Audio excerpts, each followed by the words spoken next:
Bonjour, je vais revenir sur la digitalisation d'une ancienne machine pour compléter ce qui avait été dit dans une première vidéo et surtout aborder de manière pratique la façon de poser le décodeur avec des platines électroniques annexes pour l'éclairage et l'attraction dans le but d'obtenir un montage propre et lisible.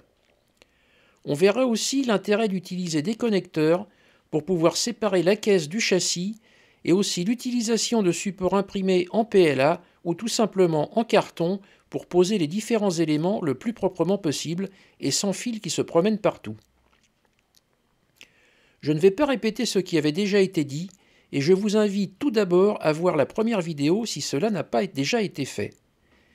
De même, je ne vais pas parler des machines munies d'une prise décodeur car il suffit tout simplement d'ouvrir la machine comme c'est indiqué dans sa notice, d'enlever le bouchon analogique et de le remplacer par un décodeur du type correspondant à celui de la prise. C'est généralement des prises 8 broches sur les anciennes machines ou des 21 MTC sur les machines récentes. Donc il faut juste repérer la broche numéro 1 et enfiler le décodeur sur sa prise dans le bon sens et c'est tout. Le bouchon analogique des prises 21 MTC comporte des résistances et des diodes qui assurent la gestion et l'inversion des feux, ainsi que des condensateurs et des selfs à air pour le dispositif d'antiparasitage du moteur. Chaque bouchon est propre à sa machine et il n'est pas interchangeable d'une machine à l'autre. On va parler des machines plus anciennes sur lesquelles rien n'est prévu. Alors il y a parfois un embryon de platine électronique fixe où on retrouve à peu près les mêmes composants que dans le bouchon analogique. Sur ces machines, à moins de vouloir les sonoriser, mon décodeur préféré est le Lens Standard Plus V2, qui est le moins cher du marché, parmi ceux qui comportent le freinage automatique ABC et qui est facilement configurable au niveau DCV. C'est un décodeur très facile à utiliser, surtout pour les débutants. Il ne faut pas essayer de réutiliser les anciennes platines, qui vont surtout poser des problèmes plutôt que d'apporter une aide. Donc tout d'abord, on vire tout pour ne garder que les connexions du moteur et la prise de courant. Si l'éclairage était assuré avec des ampoules, on pourra les garder, mais il vaudra mieux remplacer tout ça par des LED. De même, s'il y avait un éclairage intérieur à ampoule, il faut aussi remplacer tout ça par des LED. Alors c'est évidemment du cas par cas, sachant qu'on peut toujours mettre assez facilement des LED CMS qui tiennent peu de place. Une erreur de débutant, et que j'ai bien sûr faite moi aussi, est de mettre le décodeur quelque part sur le châssis, collé sur une surface libre, et de tirer des fils avec des résistances en isolant tout ça avec de la gaine thermorétractable. Ça va donner un fouillis de fils non seulement inesthétique, mais aussi un montage pas très fiable et un vrai casse-tête quand on voudra réintervenir. À ce sujet d'ailleurs, je vous conseille très fortement de respecter la norme NEM 652 pour la couleur des fils. Ça vous évitera des erreurs de branchement, mais aussi le jour où vous aurez besoin de réintervenir, vous saurez tout de suite qui fait quoi, et que le fil bleu est un plus, et que le fil blanc allume les feux en marche avant, et ainsi de suite. Je ne vais pas revenir non plus sur l'affectation des différents fils, car j'en ai parlé maintes et maintes fois dans les anciennes vidéos. Il faut vraiment connaître tout ça par cœur. Une bonne pratique consiste donc à regrouper tous les composants sur une platine constituée d'un morceau de circuit imprimé à bande, avec des composants CMS soudés directement sur les pistes en cuivre, et des connecteurs pour relier les différents éléments, de manière à pouvoir séparer la caisse du châssis et tous les éléments de la machine, plutôt que d'avoir tout relié par des fils fixes soudés, et qui devront forcément être suffisamment longs pour pouvoir ouvrir la machine, et donc aussi difficiles à ranger proprement quand on voudra la refermer. On verra quelques exemples concrets de platines pour les différentes situations. Alors la première question qu'on se pose, c'est où placer l'électronique? S'il y a beaucoup de place, on peut tout mettre sur le châssis, collé aux doubles faces, comme sur cette CC 40101 JOUF, mais l'erreur est de vouloir à tout prix placer le décodeur dans le bas de la machine. Au contraire, on a intérêt à mettre l'électronique en hauteur, juste sous le toit de la caisse, en utilisant soit la configuration existante, comme sur cette EAD JOUF ou sur les Picasso, ou encore sur le Tokaido Lima, soit sur un support en plastique ou en PLA en impression 3D, comme ici, ou tout simplement sur un support en carton avec les deux extrémités pliées pour qu'il soit juste sous le toit de la machine. L'avantage du carton, c'est que si on est un peu haut, le carton va plier et on pourra quand même refermer la machine. Ici, sur la motrice d'une rame RTG, le support du décodeur et de sa prise est imprimé en PLA, et le support de la platine de l'éclairage est en carton, et il porte aussi en dessous une bande de LED qui éclaire la cabine passager. Et le tout est relié par des connecteurs pour rester démontable sans avoir des fils longs qui vont se promener partout. Sur une loco, il faut toujours essayer d'avoir un ensemble solidaire avec le châssis qui regroupera l'électronique et la caisse viendra juste par-dessus. L'idéal est de pouvoir fixer les feux aussi sur le châssis, mais on est parfois obligé de fixer les feux sur la caisse. Et dans ce cas, on utilisera un connecteur. Le but étant de pouvoir tout séparer sans rien dessouder. Ici, par exemple, j'ai mis une LED bicolore collée sur le châssis plutôt que de la coller derrière les phares sur la caisse. Pour les connecteurs, on peut utiliser des connecteurs tulipes à fabriquer soi-même pour quelques centimes. J'utilise aussi ce genre de connecteurs en bande qui sont prévus pour être soudés sur un circuit imprimé. Ils ont l'avantage d'être plats et plus facilement connectables et déconnectables que les tulipes. Mais la partie à souder sur la partie femelle est plus courte. On soudera une partie sur les pistes du circuit imprimé et l'autre partie au bout des fils en isolant chaque soudure avec un petit morceau de gaine thermo-rétractable. À ce sujet, j'utilise ce mini pistolet à air chaud, très pratique pour rétracter la gaine. On peut aussi utiliser des connecteurs JST au pas de 1,25 mm, mais qui nécessitent de connecter les fils par sertissage et non par soudure, ce qui n'est pas toujours facile, et surtout ils sont un poil plus épais que les connecteurs en bande ou les tulipes, et ce poil plus épais peut poser problème quand la hauteur est vraiment comptée. Pour les JST, je vous conseille ce coffret avec des fils pré-sertis très faciles à assembler. Les fils sont du 30 AWG siliconé, un poil plus gros que celui que j'utilise normalement, mais ça ne pose pas de problème. Et on a une broche mâle et une femelle sur chaque extrémité du fil, car ils sont prévus pour fabriquer des rallonges au départ. Le seul reproche, c'est qu'ils sont un peu courts. Mais on s'évite l'achat d'une pince à sertir et la parfois fastidieuse étape du sertissage. Pour brancher le décodeur, l'idéal, si on a la place, c'est d'utiliser ces connecteurs LESDCC sur lesquels les fils à brancher sont bien repérés et qui permettent un changement facile du décodeur en cas de besoin. À ce sujet, j'en ai vu en vente sur le Bon Coin à 32 € les 10, contre 12 € les 10 sur la boutique LESDCC. Donc attention à ne pas vous faire avoir, parce que le gars a quand même fini par les vendre. On peut être amené à confectionner un support pour le rehausser, de manière à ce que le connecteur vienne affleurer la partie haute où on va placer les platines. Mais parfois, on n'a pas la place, comme sur cette 231C, et on est obligé de souder les fils directement sur les organes de la machine. Dans ce cas, je conseille de garder toute la longueur des fils du décodeur, en essayant de les ranger quelque part et de les coller au scotch. Si on a quand même un peu de place, il vaudra mieux confectionner une platine traction où on viendra souder les fils venant des prises de courant des bogies et ceux du moteur. À ce sujet, on peut profiter de la numérisation pour revoir le système de prise de courant qui est souvent perfectible sur les anciennes machines. J'ai montré comment améliorer celui des anciennes Lima dans la vidéo sur l'installation des lamelles de contact. Tous les éléments des prises de courant seront bien sûr nettoyés et on en profitera aussi pour repolir les roues des essieux capteurs avec une gomme à daim, et je vous invite donc à voir cette vidéo. En ce qui concerne les composants à utiliser, les composants classiques sont trop gros et on aura intérêt à utiliser des composants SMD ou CMS en français qui sont des composants montés en surface. Il y a plusieurs tailles de composants CMS et il faut prendre les plus gros qui ont la référence 1206. Ces composants ne sont pas plus difficiles à souder que des composants classiques et ils se montent côté cuivre. Je ne vous mets pas de lien car je prends tout ça sur AliExpress et les annonces changent très souvent, rendant les liens très vite obsolètes. Mais vous trouverez tout ça très facilement et si vous avez un magasin d'électronique près de chez vous, il vaudra mieux le privilégier bien évidemment.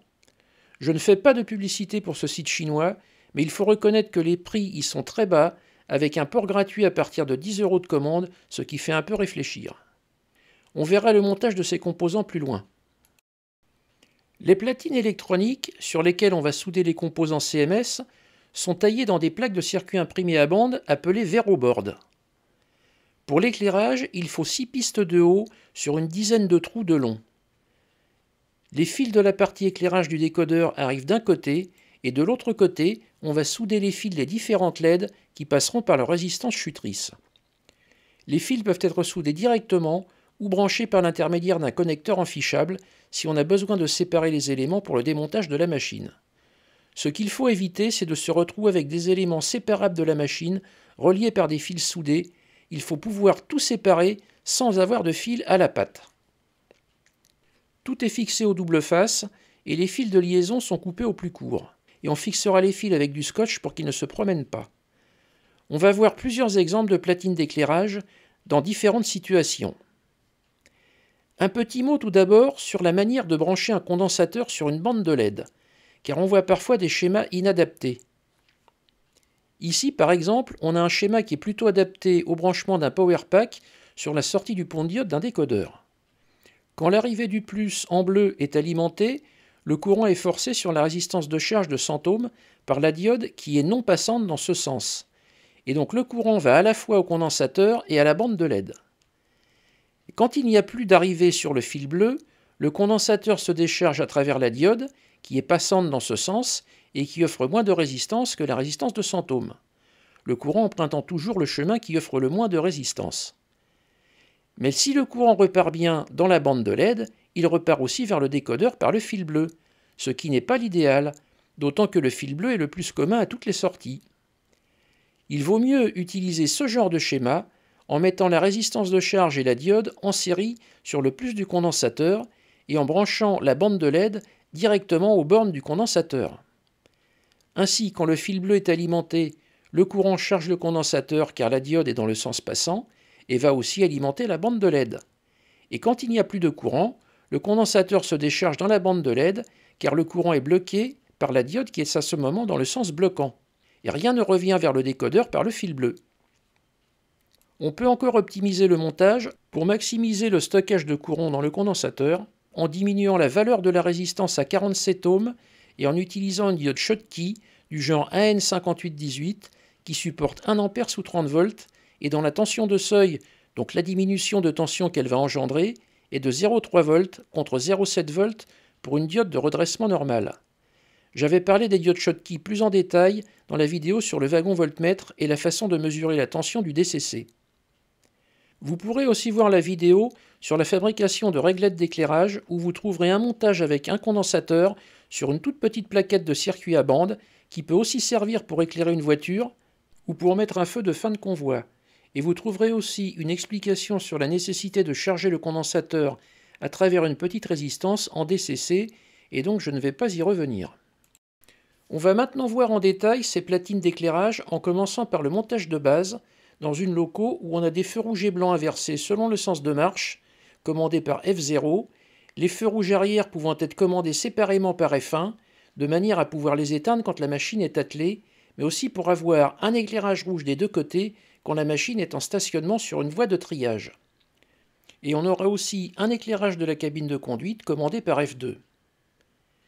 Les fils du décodeur arrivent d'un côté, et sur chaque ligne, on a la résistance pour chaque éclairage. Et de l'autre côté, on viendra brancher les fils des différentes LED. Tous les plus sont regroupés sur la piste du plus commun, où est le fil bleu venant du décodeur. Le moins des LED blanches de l'avant sera soudé sur la piste des feux en marche avant, qui est reliée au fil blanc du décodeur. Les moins des LED blanches de l'arrière et rouges de l'avant seront soudés séparément sur deux pistes reliées au fil jaune du décodeur pour que chaque type de LED ait sa propre résistance. On rappelle qu'on ne peut pas brancher deux LED de caractéristiques différentes sur une même résistance, sinon seule la moins consommatrice s'allumera. Le moins des LED rouges arrière sont soudés sur la piste qui est reliée au fil vert du décodeur et qui est commandé par F1. Et enfin, le moins de l'éclairage de la LED de la cabine de conduite est soudé sur la piste qui est reliée au fil violet du décodeur et qui est commandé par F2. Si on a un troisième feu blanc en fanal, on pourra le brancher en parallèle sur les feux du bas si ce sont les mêmes LED. Sinon, on pourra souder une résistance CMS directement sur sa patte négative et on viendra la brancher en parallèle sur la piste du fil blanc. De même, pour le fanal arrière, on lui ajoutera sa résistance CMS sur sa cathode et on viendra souder le fil en parallèle sur la piste jaune des feux blancs arrière.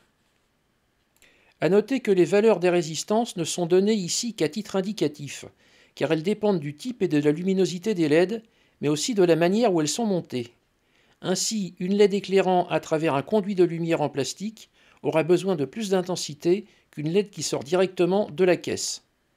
De même, si les LED sont montées en parallèle ou en série, la résistance ne sera pas la même.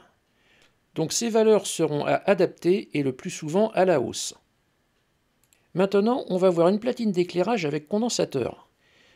Quand il s'agit d'un autorail, on aura besoin d'alimenter aussi une bande de LED pour éclairer l'intérieur côté passager.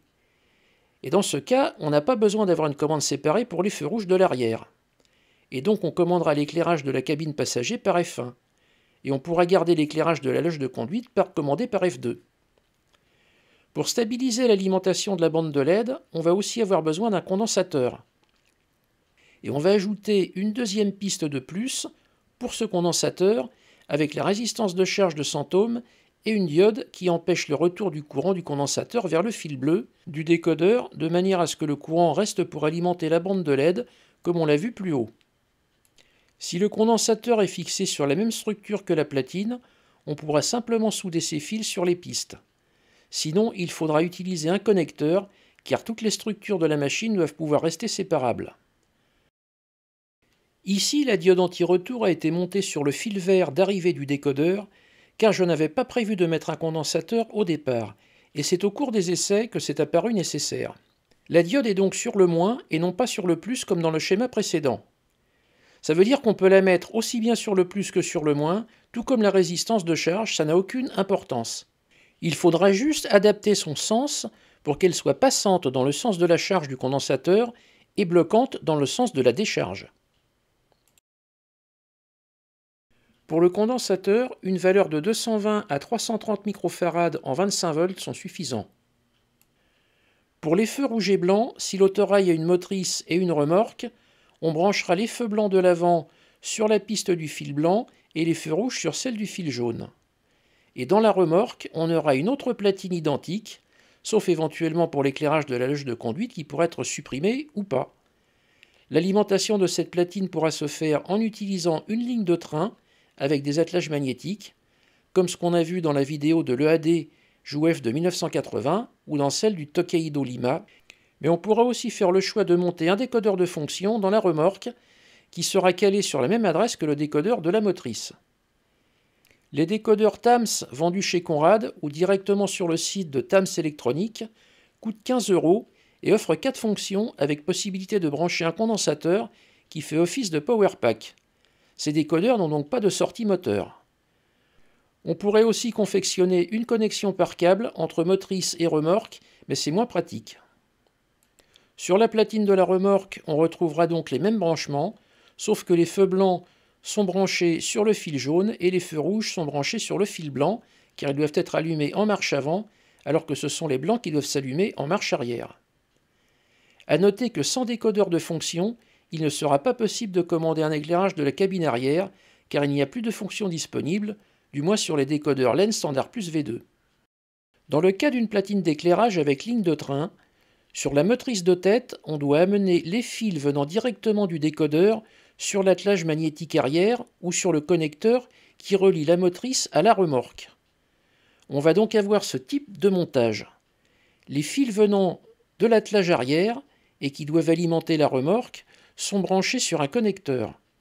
On retrouve la résistance de charge et la diode anti-retour sur la piste du plus de la bande de LED et les fils du décodeur sont soudés sur les pistes correspondantes, soit directement, soit en passant par un connecteur JST si le décodeur n'est pas fixé sur la même structure que la platine d'éclairage, comme ici où le décodeur et son support LSDCC sont fixés à l'étage en dessous.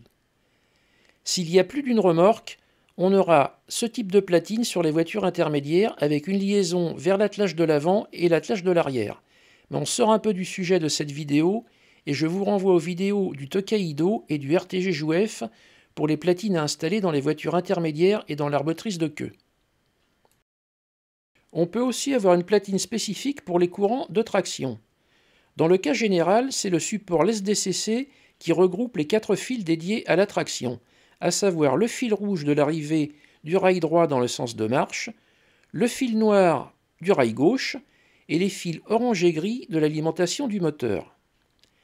Mais quand on ne peut pas mettre de support ou quand on doit souder les fils car la prise du décodeur est déjà absente, si on n'a qu'une seule prise de courant, on pourra souder les fils directement sur les organes de la machine.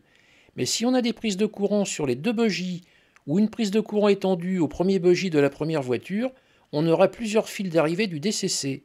Et on aura alors intérêt à les regrouper sur une platine séparée que j'appelle platine traction, et où on viendra aussi souder les fils noirs et rouges du décodeur et les fils orange et gris du moteur. En plus, si ces fils d'arrivée sont sur des éléments distincts de la machine, il sera plus pratique de regrouper tout ça sur une platine traction avec éventuellement des connecteurs. Ici, sur le Tokaido Lima, il y a une arrivée du courant DCC venant de l'attelage magnétique qui relie la motrice à la première voiture, ainsi qu'une arrivée depuis le bogie avant, et on a les deux fils d'alimentation du moteur et un fil connecté au rail droit du bogie moteur. Donc on va regrouper tous ces fils sur une même platine, sur laquelle on viendra souder aussi les fils de traction venant du décodeur.